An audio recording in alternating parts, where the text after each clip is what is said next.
മഹാരാഷ്ട്രയിലെ പോരാട്ടം അവസാന ഘട്ടത്തിലേക്ക് കടക്കുമ്പോൾ വലിയ സാമ്പിൾ സൈസുമായി ലോക്പോൾ പുറത്തുവിട്ടിരിക്കുന്ന സർവേയിൽ കേവല ഭൂരിപക്ഷം മറികടന്ന് 162 സീറ്റുകൾ വരെ മഹാവികാസ് അഘാടി നേടാനുള്ള സാധ്യതയുണ്ട് എന്നാണ് സൂചന നൽകുന്നത്.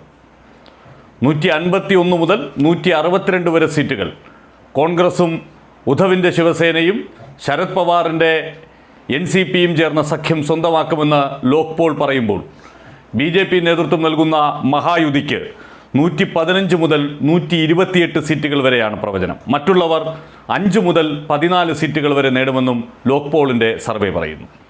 ഓരോ അസംബ്ലി മണ്ഡലത്തിലെയും 300 സാമ്പിൾ സൈസുകളാണ് ഈ സർവേക്ക് വേണ്ടി അവർ ഉപയോഗിച്ചിരിക്കുന്നത്. അതുകൊണ്ട് തന്നെ 1 ലക്ഷത്തിനടുത്ത് ആളുകളുമായി സംസാരിച്ചതിൻ്റെ അടിസ്ഥാനത്തിൽ കൃത്യമായ കാര്യകാരണങ്ങൾ സഹിതമാണ് ലോക്പോൾ മഹാരാഷ്ട്രയിൽ മഹാവികാസ് അഘാടിയുടെ വിജയം പ്രവചിക്കുന്നത്. ഇപ്പോൾ ലോക്പോൾ പൊതുവെ ഈ അഭിപ്രായ സർവേകളിൽ കൃത്യത പുലർത്തുന്ന ഒരു ഏജൻസിയാണ്. അവരുടെ ഹരിയാന സർവേ ഫലം തെറ്റി, അത് ശരിയാണ്. കോൺഗ്രസിൻ്റെ വിജയം പ്രവചിച്ചിരുന്നുവെങ്കിലും അങ്ങനെയല്ല സംഭവിച്ചത്. ഹരിയാനയിൽ എല്ലാവർക്കും തെറ്റി. ഒരാൾ പോലും BJP അവിടെ അധികാരത്തിലേക്ക് മടങ്ങിയെത്തും എന്നുള്ള കാര്യം പറഞ്ഞിരുന്നില്ല. പക്ഷേ സംഭവിച്ചത് എന്താണ് എന്നുള്ളത് എല്ലാവർക്കും അറിയാം. അവിടെ ഇലക്ട്രോണിക് വോട്ടിംഗ് മെഷീനിൽ നടന്ന തിരിമറി എന്താണ് എന്നുള്ളതിനെക്കുറിച്ചുള്ള വലിയ വിവാദം നിലനിൽക്കുന്നു. അതിനിപ്പോഴും കൃത്യമായ ഉത്തരം നൽകാൻ തെരഞ്ഞെടുപ്പ് കമ്മീഷന് സാധിച്ചിട്ടില്ല. പക്ഷേ ബാക്കിയുള്ള നിയമസഭാ തെരഞ്ഞെടുപ്പുകളും ലോക്സഭാ തെരഞ്ഞെടുപ്പുമൊക്കെ ഏതാണ്ട് കൃത്യതയോടുകൂടി പ്രവചിച്ച ലോക്പോൾ അവരുടെ സമഗ്രമായ ഈ സർവേയിലെ കണ്ടെത്തലുകൾ പുറത്തുവിടുമ്പോൾ അത് മഹാരാഷ്ട്രയുടെ ട്രെൻഡ് എങ്ങനെയാണ് എന്നുള്ള കാര്യം കൃത്യമായി തന്നെ വ്യക്തമാക്കുന്നുണ്ട്.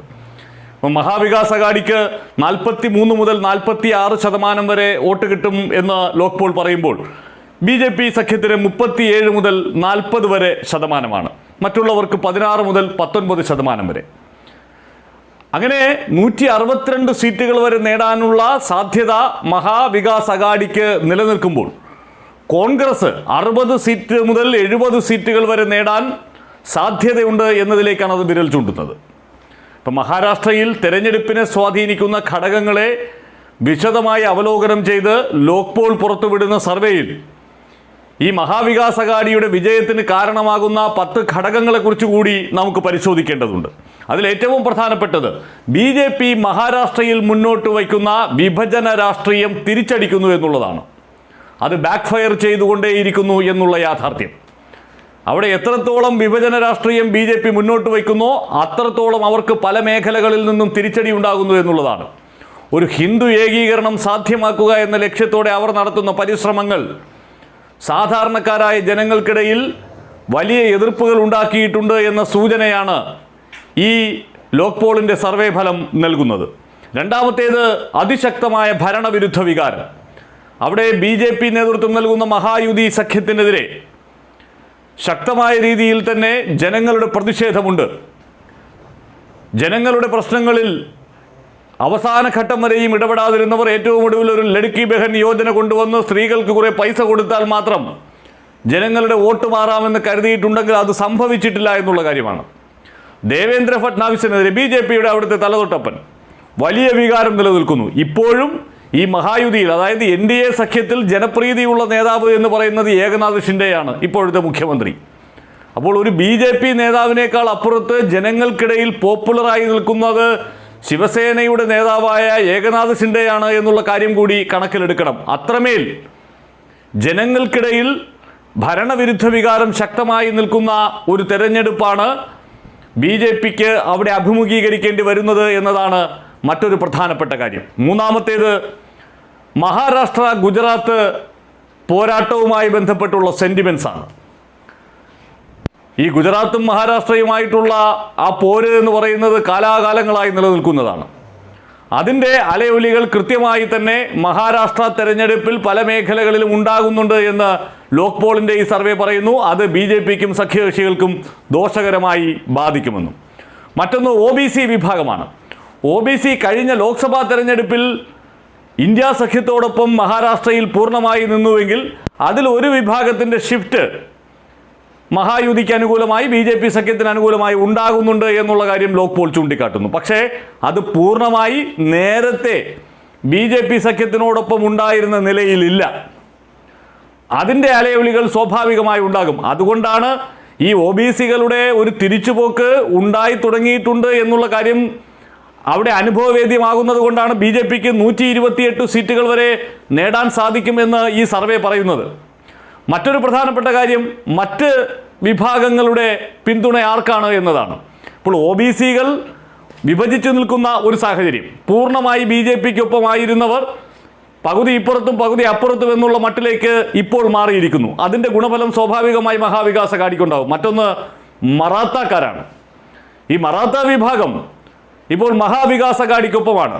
മറാത്ത പ്രക്ഷോഭത്തിൻ്റെ നേതാക്കളടക്കമുള്ളവർ പരസ്യമായി BJPയെ തോൽപ്പിക്കണമെന്നുള്ള ആഹ്വാനവുമായി രംഗത്തെത്തിയിരിക്കുന്നു. അവർ നിർത്തിയിരുന്ന സ്ഥാനാർത്ഥികളെയൊക്കെ പിൻവലിച്ച് BJPക്കെതിരായ പോരാട്ടത്തിന് കളമൊരുക്കാൻ അവർ ആഹ്വാനം ചെയ്തത് കോൺഗ്രസിനും സഖ്യകക്ഷികൾക്കും ഗുണകരമാകും. മറാത്തവാദ മേഖലയിൽ അതിൻ്റെ വലിയ അലയൊലികൾ ഉണ്ടാകുമെന്നുള്ള കാര്യത്തിൽ തർക്കമില്ല. പിന്നീടുള്ളത് പിന്നോക്ക വിഭാഗക്കാരാണ്. അവരും ഇത്തവണ മഹാവികാസ് അഘാടിക്കൊപ്പമാണ്. അവരെ തിരികെ പിടിക്കാനുള്ള പരിശ്രമങ്ങൾ വിജയം കണ്ടിട്ടില്ല. ഈ ലഡ്കി ബഹൻ യോജന പോലെയുള്ള കാര്യങ്ങൾ അതിനുവേണ്ടി ലക്ഷ്യം വച്ചിട്ടുള്ളതായിരുന്നു. പക്ഷേ അത് വേണ്ടതുപോലെ പ്രതിഫലിക്കുന്നില്ല എന്നാണ് ഗ്രൗണ്ട് റിപ്പോർട്ടുകൾ നൽകുന്ന സൂചന. മറ്റൊരു പ്രധാനപ്പെട്ട കാര്യം ഗ്രാമീണ മേഖലയിലുള്ള നിരാശയാണ്. വലിയ തോതിൽ കർഷകരും ചെറിയ ചെറിയ ഈ ബിസിനസ്സുമായി നടക്കുന്ന ആളുകളുമൊക്കെ ഉള്ള മേഖലകൾ, അവിടെയൊക്കെ കടുത്ത നിരാശ പ്രകടമാണ്. സർക്കാർ അവർക്ക് വേണ്ടി ഒന്നും ചെയ്തിട്ടില്ല എന്ന പച്ചയായ യാഥാർത്ഥ്യമുണ്ട്. ആ യാഥാർത്ഥ്യം BJPക്കും സഖ്യകക്ഷികൾക്കും തിരിച്ചടിയാകുന്ന ഘടകമാണ് എന്ന് ലോക്പോളിൻ്റെ ഈ സർവേയിലൂടെ കണ്ടെത്തിയിരിക്കുന്നു. കോൺഗ്രസ് കഴിഞ്ഞ ലോക്സഭാ തെരഞ്ഞെടുപ്പോടുകൂടി അതിശക്തമായ തിരിച്ചുവരവ് സാധ്യമാക്കി എന്നതാണ്. ശിവസേനയുടെ പിളർപ്പ്, NCPയുടെ പിളർപ്പ്, ഇത് രണ്ടും മഹാവികാസ് അഘാടിയിലെ ഏറ്റവും വലിയ കക്ഷി എന്ന നിലയിലേക്ക് കോൺഗ്രസിന് തിരികെ വരവ് സാധ്യമാക്കി കൊടുത്തു. അത് കഴിഞ്ഞ ലോക്സഭാ തെരഞ്ഞെടുപ്പിൽ പ്രകടമായി.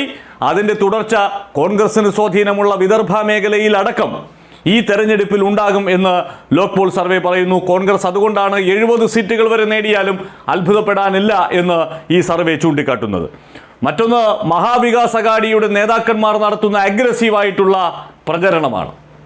ആദ്യഘട്ടത്തിൽ മന്ദഗതിയിലായിരുന്നുവെങ്കിലും മെല്ലെ മെല്ലെ ഒരു മൊമെൻറ്റം വീണ്ടെടുത്ത് അതിശക്തമായ രീതിയിൽ ഇപ്പോൾ ഉദ്ധവ് താക്കറെയൊക്കെ പങ്കെടുക്കുന്ന യോഗങ്ങളിൽ ഉണ്ടാകുന്ന ആൾക്കൂട്ടം പ്രതീക്ഷകൾക്കും അപ്പുറത്തുള്ളതാണ്.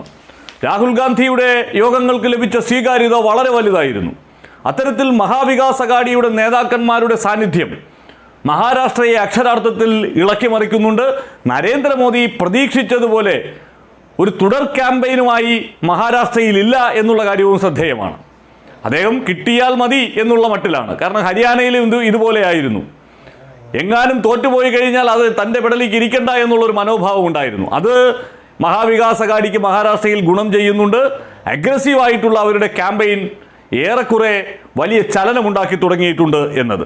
മറ്റൊന്ന് മഹായുതി സഖ്യത്തിലെ അജിത് പവാറിൻ്റെ NCP, അവരുടെ വീക്കർ ലിങ്ക് എന്ന് പറഞ്ഞാൽ അവരുടെ വോട്ടുകൾ ഈ സഖ്യകക്ഷികളിലെ മറ്റ് പാർട്ടികളിലേക്ക് ഷിഫ്റ്റ് ചെയ്യാനുള്ള സാധ്യത ഏറെക്കുറെ വിരളമാണ്.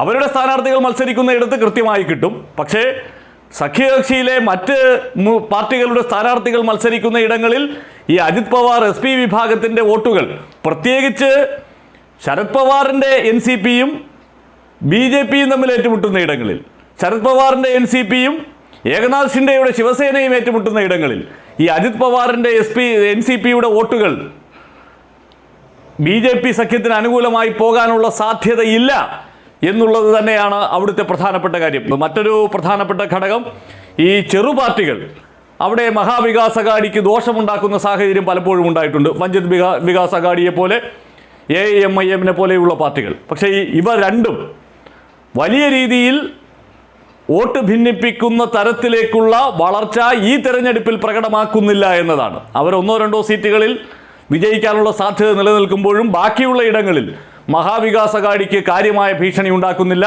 അതേസമയം BJPയുടെ ചില റിബലുകൾ അവരുടെ വലിയ വിജയ സാധ്യതകളെ ഇല്ലാതാക്കാൻ കരുത്തുള്ളവരാണ്.